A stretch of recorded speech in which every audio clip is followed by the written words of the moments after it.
So guys, yes, that's how I got this lovely hair done.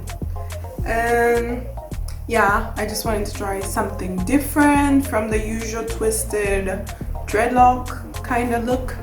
I was like, you know what, let's box braid dreads. So here we are. And I just needed one packet. I just needed one packet of hair. It was absolutely enough. And let me actually show you. I have it right here. This is the hair that I use. And yeah, I can, maybe if I find it on Amazon, I don't know if it will be on Amazon because I didn't get it from Amazon.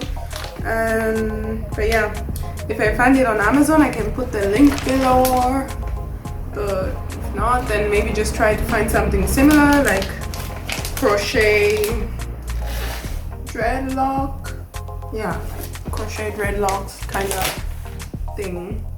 Such hair should work also. Yes.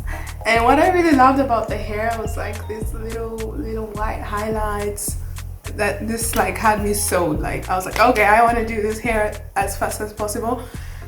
Yeah. And I hope you enjoyed this video, and I don't know, click the like button, subscribe, and yes guys, thank you for watching. Deuces.